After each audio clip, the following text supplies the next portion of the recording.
이 땅에 오신 예수님의 탄생 이후에 8일이 지났습니다. 8일이 지나면 유대 아기들은 할례식을 하는데 요셉과 마리아는 유대 결례대로 할례를 받게 했습니다. 일반적으로 남자아이는 이때 이름을 짓는데 요셉과 마리아는 그 이름을 예수라고 짓습니다. 이것은 세례 요한처럼 그 이름을 예수라고 하는 것은 이 예수님이 요셉 가문의 아이가 아니라 또 요셉의 아들로서의 삶이 아니라 하나님의 아들로서 이 땅에 오신 구원자로서의 삶을 살 것이다 라고 하는 의미를 갖는 것입니다. 그러니까 요셉과 마리아가 예수를 내 아이다 라고 하는 것이 아니라 하나님이 보내심을 받은 하나님의 자녀다 라는 것을 인정하고 믿는 행위로서 그 이름을 예수라고 짓는 것입니다. 그런데 그때 아이의 어떤 정결 예식이 다가왔을 때 그 아이를 예루살렘에 데리고 올라가는데 생전 알고 지내지 않았던 제사장 시므온이 또 84세의 안나라고 하는 여인이 그 예수를 알아봅니다. 그리고 찬양합니다. 그때 요셉과 마리아는 그들의 반응을 통해서 아마 낳을 때 목자들의 반응처럼 놀랍게 여기면서 믿음이 더 굳게 되어지는 과정이었을 것입니다. 아, 맞아, 이 아이는 하나님이 보낸 메시아야 라고 하는. 그런데 그 아이에 대해서 그런 믿음을 가지고 또 그런 소망을 가지고 있었던 마리아와 요셉이 변화된 모습이 보여집니다.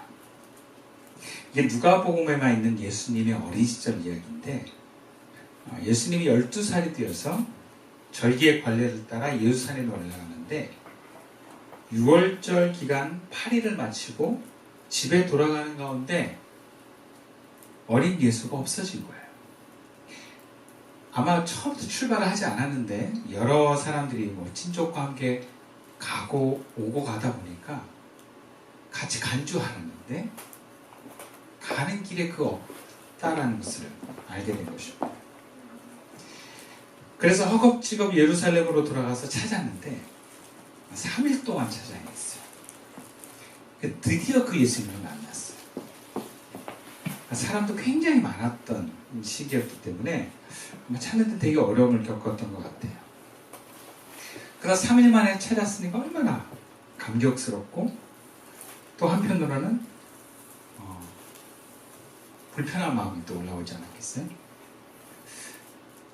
그래서 이렇게 표현을 합니다. 본문 48절과 49절 말씀, 48절 먼저 읽어보면 그의 부모가 보고 놀라며 그의 어머니는 이르되 아이야 어찌하여 우리에게 이렇게 하였느냐 보라 네 아버지와 내가 그의 심하여 너를 찾았노라 이렇게 얘기하면서 그 3일 만에 발견한 12살의 어린 예수님에게 이렇게 얘기합니다. 근데 그때 그 예수님의 대답이 이렇습니다. 49절 예수께서 이르시되 어찌하여 나를 찾으셨나이까 내가 내 아버지의 집에 있어야 될 줄을 알지 못하셨나이까 하시니. 자, 요셉과 마리아는 이 3일 만에 찾은 어린 예수님을 보면서 걱정했던 그 마음들이 안도로 바뀌기도 하고 또 불안했던 마음이 어떤 면에서는 또 화가 나는지도 모르겠어요. 그래서 예수님에게 아주 절제된 표현으로 이걸 오늘날의 표현으로 아이 메시지라고 그러죠. 이렇게 표현을 해요. 얘야 우리를 이렇게 애태우느냐 그죠? 너를 찾느라고 아버지와 내가 얼마나 고생했는지 모른다. 3일 만에 아이를 찾은 부모가 이렇게 얘기한 건 정말 성인이에요. 네. 주먹이 안 나가면 다행이고요. 아이를 막 뭐라 그러고 화낼 만도 한데 어쨌든 굉장히 절제된 표현으로 우리가 참 힘들었다. 너를 찾느라 우리가 굉장히 고생했다. 이런 표현을 한 거죠.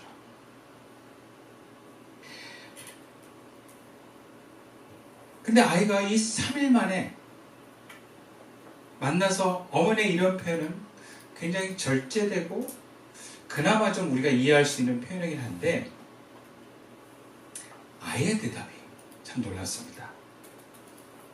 오히려 애태운 부모의 마음을 헤아려 주지 않고 핀잔처럼 대답을 합니다. 왜 나를 찾았습니까? 내가 내 아버지의 집에 있어야 할 줄을 모르셨습니까? 이렇게 대답을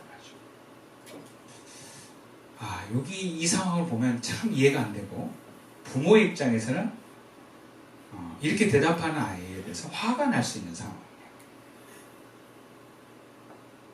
그러니까 누가복음에서 누가의 관점은 지금 이 어린 예수님과의 이 대화를 통해서 요셉과 마리아가 부모라고 하는 어떤 인간적인 시각을 보여주고 있는 반면에 예수님은 그 인간적인 시각과는 다른 시각으로 대답을 하고 있다는 것을 알려줍니다.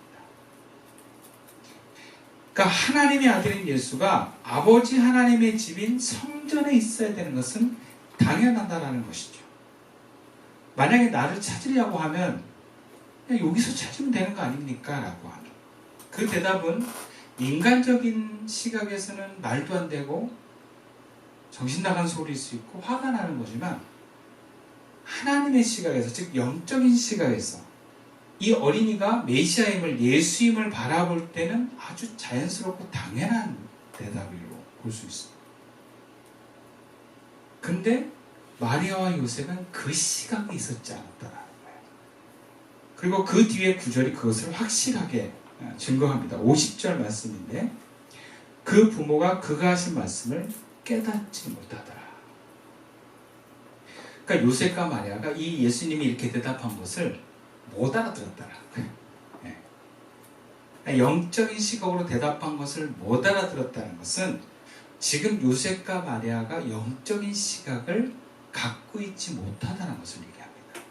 적어도 이 사건을 영적인 시각으로 해석해내고 있는 감각을 잃어버렸거나 갖고 있지 못하다는 것을 얘기합니다. 그러나 예수는 굉장히 특별하게 나왔습니다. 그냥 일반적으로 나와서 아이가 된 것이 아니라 인간적인 육적인 과정을 통해서 난 게 아니라 성령으로 잉태해서 또 그 아이가 베들레헴에서 마구간에서 낳았지만 목자들이 찾아와서 메시아임을 얘기하고 또 할례를 받을 때 시몬이 얘기를 하고 안나가 그 소식을 전하는 인간적인 시각이 아니라 영적으로만 해석될 수 있는 일들을 경험했던 부모였다는 거예요. 분명 마리아는 그때마다 예수가 하나님의 아들임을 믿고 그렇게 경험했던 순간이었을 것입니다. 그래서 그 아이의 이름도 예수라고 지은 것입니다. 그 예수라고 하는 이름은 가브리엘 천사가 마리아에게 알려준 거예요. 그런데 12년의 세월이 지났습니다. 그 12년의 세월이 마리아의 그 영적인 시각을 무디게 만듭니다. 하나님의 아들임을 확신했던 그 마음과 믿음은 점점 사라지고 이 예수가 자기 아들로서의 믿음과 확신을 가져갔던 것으로 보여집니다. 3일 만에 이 어린 예수를 찾은 마리아의 반응은 예수가 하나님의 아들로서가 아니라 육적인 자기 아들로서의 모습으로 대한 것이고 말한 것이다 라고 볼 수 있어요. 더군다나 예수님이 영적인 시각으로 대답한 것을 마리아가 못 알아듣습니다. 12년 동안 무슨 일이 있었는지 성경은 밝혀지지 않지만 분명한 것은 마리아의 영성이 예전만 못하다라는 것입니다. 그걸 보여주고 있어요. 자, 우리는 이런 모습을 어렵지 않게 나와 주변에서 발견합니다. 하나님의 임재, 하나님이 주신 말씀을 듣고 경험했던 우리의 모습들이 몇 년이 지나면 잃어버려요. 묻어집니다. 그리고 오히려 그런 영적인 사건들을 인간적인 해석으로 합리화하는 일들이 일어나요. 저도 그런 분들을 많이 만나는데 분명히 함께 기도하면서 방언도 하고 입신도 하고 어떤 하나님의 음성을 강렬하게 경험했던 사람들이 나중에는 막 이런 얘기도 해요. 내가 그 종교라고 하는 어떤 집단 명상에 취해가지고 그냥 얘기했던 그런 순간들이 아니었는가 이렇게 얘기를 해요. 개인적으로 사역을 하고 수많은 청년들, 성도들을 경험하면서 많은 영적 체험들, 특히 하나님께서 자기를 향한 말씀을 들었다고 하는 분들을 많이 만났습니다. 그리고 그분의 말씀을 따라 자신의 삶을 선택한 이들도 있었습니다. 그런데 몇 년이 지나고 나서 그 말씀을 잊어버리고 무효화시키고 바꿔버리는 사람들도 많이 보았습니다. 언제 그런 일이 있었냐는 듯이 믿음의 선택이 아닌 이제는 육적인 선택과 인간적인 시선으로 자신의 삶을 살아가는 이들을 많이 보았습니다. 저 역시 하나님의 부르심과 말씀하심을 따라 목회를 하고 교회를 시작했지만 그 믿음이 흔들려서 저도 인간적인 시각에 제 자신을 한탄해하고 두려워했고 힘들었던 경험들이 생각이 납니다. 그리고 무엇보다 내 안에서 예수님이 나를 깨우쳐주고 영적으로 말씀을 하시는데 제가 못 알아듣고 지나갔던 때도 많았던 것 같아요. 주님께서는 하나님을 사랑하고 그분의 뜻대로 살고자 하는 하나님의 자녀들에게 또 예수님의 제자의 삶을 살아가는 이들에게 육적인 시각에서 벗어나서 영적인 시각을 잊어버리지 말라고 말씀하십니다. 그리고 나아가서 오늘의 일상에서 우리들의 삶에서 하나님의 말씀을 듣고 깨달으며 또 응답하며 살아가기를 원하십니다. 오늘 본문에서는 나타나는 당시 예수님의 부모님의 모습과는 달리 뭔가 한 번을 보더라도 하나님의 메시지와 하나님의 역사하심을 확인하는 사람들이 나옵니다. 바로 시므온과 안나라고 하는 여인이에요.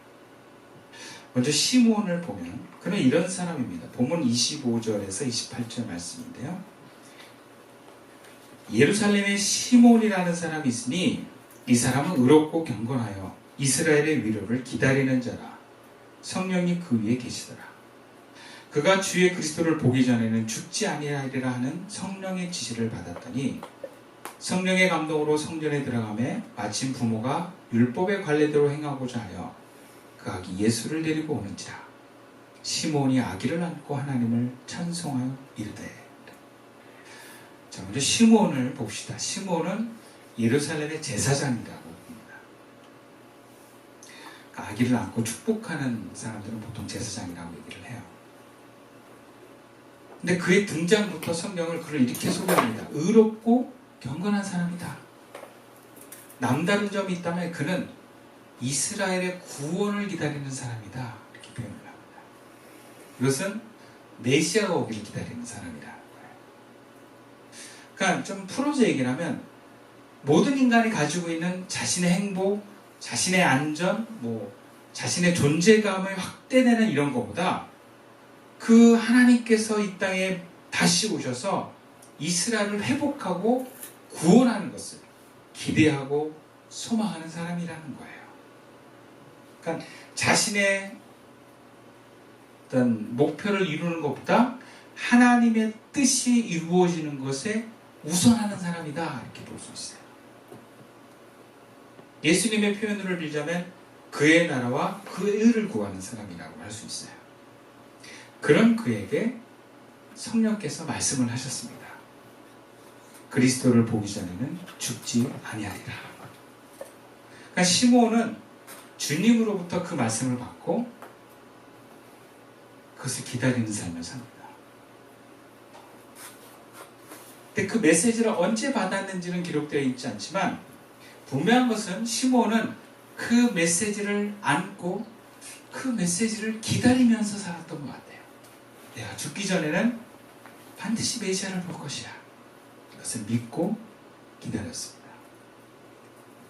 그리고 그런 시므온에게 본문은 이렇게 묘사합니다. 25절부터 27절에 동일하게 반복되는 단어가 있는데 그게 바로 성령입니다. 예수님의 공생애 전에 이 성령이 구체화된 사람이 시므온이에요. 25절 말씀 보니까요. 성령이 그 위에 계시더라. 26절 성령의 지시를 받았더니 27절 성령의 감동으로. 그러니까 시므온에게 바로 이 성령의 역사가 일어나기 시작했다는. 그러니까 한마디로 시므온은 성령의 사람입니다. 그리고 성령으로 충만하게 살아가는 그가 어떤 일을 경험하냐? 마리아와 요셉이 데려오는 그 아이를 봅니다. 근데 그 아기를 봤을 때 딱 알아차려요. 메시아다. 요셉과 마리아가 아기 예수를 데려왔을 때 천사가 시므온에게 알려주지 않았습니다. 목자들처럼 천사가 딱 가브리엘 천사가 나타나서 뭐 상황을 설명해주고 두 부모가 올 것인데 바로 저 아이야 이렇게 얘기한 게 아니라 그냥 평범해 보이는 아빠와 엄마가 아기를 안고 오는데 그냥 시몬이 알아보는 거예요. 저 아이는 메시아다. 뭐 마리아와 요셉이 뭐 이렇게 후광이 있었는지는 묘사되지 않아요.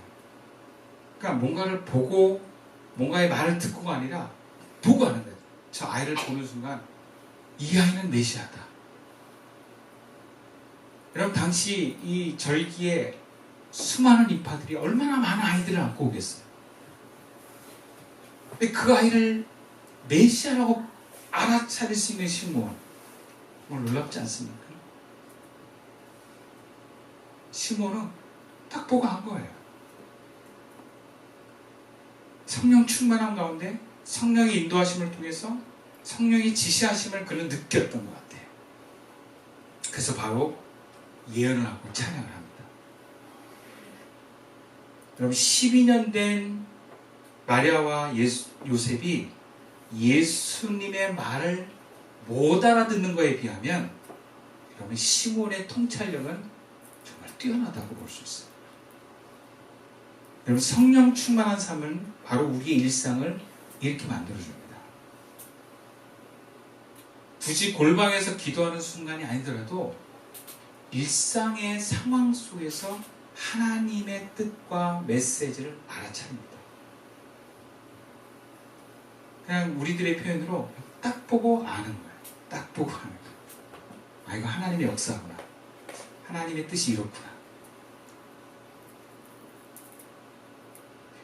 그래서 영이 우리가 민감해지고 영적으로 우리가 하나님의 은혜 가운데 우리 속된 표현으로 성령이 충만한 상태에 있을 때는 일상의 삶 속에서 주님의 뜻과 메시지를 알아차립니다. 다시 말하자면 여러분 성령 충만의 삶은 기도할 때만 이루어지고 뭐 수련회나 예배 가운데만 드러날 수 있는 삶이 아니라 현실의 삶에서 딱 보고 아는 거예요. 느낌으로 알고 하나님의 음성이 수시로 들려지는 거죠. 아마 시몬에게 우리가 언어로 표현하면 이 아이가 바로 메시아다 이렇게 들려졌을 거예요. 그리고 그는 온몸으로 그것을 느꼈을 것입니다. 그것을 받아들이고 인정하고 믿을 때 그의 마음에서 또 그의 전인격에서 찬양이 터져나오고 예언이 나왔습니다. 성령 충만할수록 우리는 그렇게 하나님의 이끄심과 메시지를 잘 알아차립니다. 반대로 영적으로 우리가 무뎌지면 그걸 잘 못 알아차립니다. 심지어 예배 때 설교를 들어도 하나님의 메시지를 못 듣습니다. 내가 그 말씀을 거부할 때 심지어 목사 개인의 소리라고 치부해 보기도 합니다. 근데 하나님의 사람들이라고 하는 것은 늘 하나님을 경험하고 보고 듣는 사람이에요.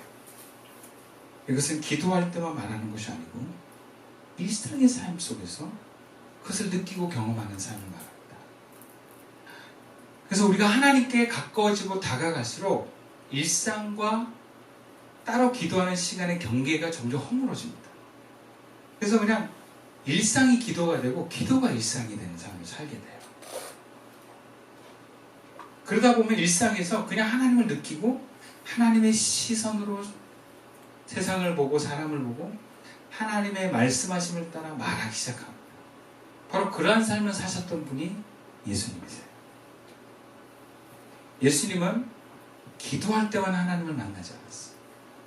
그의 전인격의 삶에 모든 삶에서 하나님과 함께함을 성경은 증거하고 있습니다.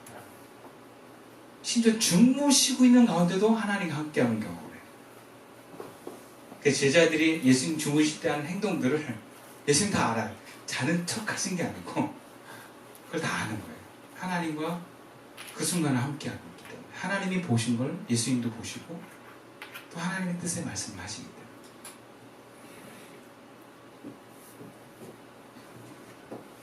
예수님의 삶 전체가 기도의 삶이자 하나님과 동행하는 삶이었습니다. 물론 필요에 따라서 예수님도 깊이 하나님을 경험하고 하나님과 독대하는 시간도 가지셨어요. 하나님께서는 우리가 이런 일상의 삶 속에서도 그 하나님의 말씀에 깨어있기를 원하십니다. 특히 하나님의 사람들은요, 딱 보고 알아차리는 사람이 되기를 원하세요. 느낌을 딱 알아차리는 사람. 하나님이 이걸 원하시는 거야. 하나님이 이걸 기뻐하시는구나.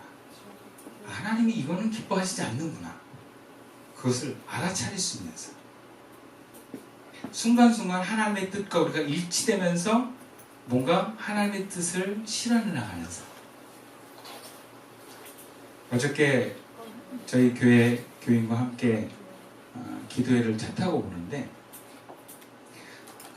요르단에 보낸 선교비 후원과 관련해가지고 잠시 이야기를 나눈 적이 있어요.